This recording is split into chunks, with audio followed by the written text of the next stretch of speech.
एक पति पत्नी की प्रेरणादायक कहानी। एक गांव में एक पति पत्नी थे। वो पति पत्नी एक दूसरे को बहुत प्यार करते थे, लेकिन उनकी आर्थिक स्थिति बहुत ही खराब थी। मगर वो पति पत्नी एक दूसरे का बहुत ही ख्याल रखते थे। एक दिन की बात है, पत्नी अपने पति से कहती है कि भगवान ने मुझे इतने खूबसूरत और लंबे बाल दिए हैं, लेकिन इन बालों में लगाने के लिए मेरे पास एक भी अच्छा हेयर पिन नहीं है।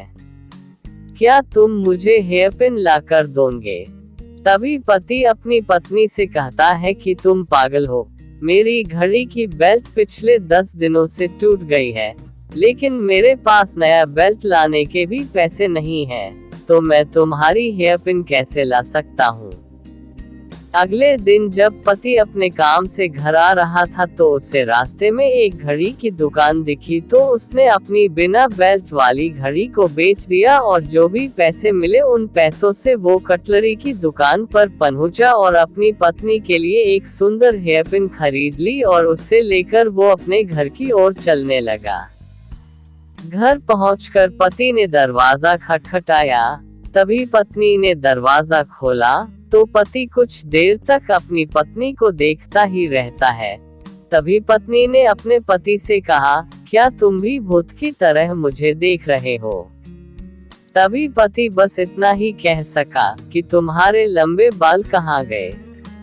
तब पत्नी ने कहा कि मैंने अपने बाल कटवा दिए और बेच डाले, और जो पैसे मिले उनसे मैं आपकी घड़ी के लिए ये खूबसूरत बेल्ट लेकर आई हूँ। और पत्नी ने वो बेल्ट अपने पति के हाथ में रख दिया। तो पति ने पत्नी से कहा कि मैं इस बेल्ट का क्या करूँ? मेरे पास जो बिना बेल्ट वाली घड़ी थी उसको मैंने बेच दी, और जो पैसे मिले उनसे मैं तुम्हारे लिए ये सुंदर हेयर पिन लेकर आया हूँ। एक दूसरे के लिए बेशुमार प्यार को देखकर दोनों ने एक दूसरे को प्यार से गले लगा लिया। दोस्तों, इसे कहते हैं सच्चा प्यार। कहानी की सीख।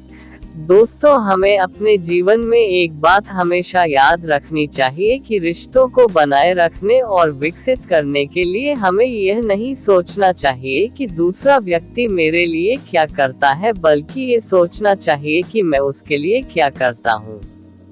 किसी को पाना प्रेम नहीं है, बल्कि खुद को खो देना प्रेम है। यानी कि प्रेम एक समर्पण है।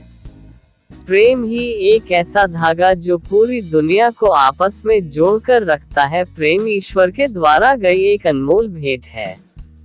इसलिए हमें सामने वाले इंसान को परखने के बजाय उसे समझना चाहिए।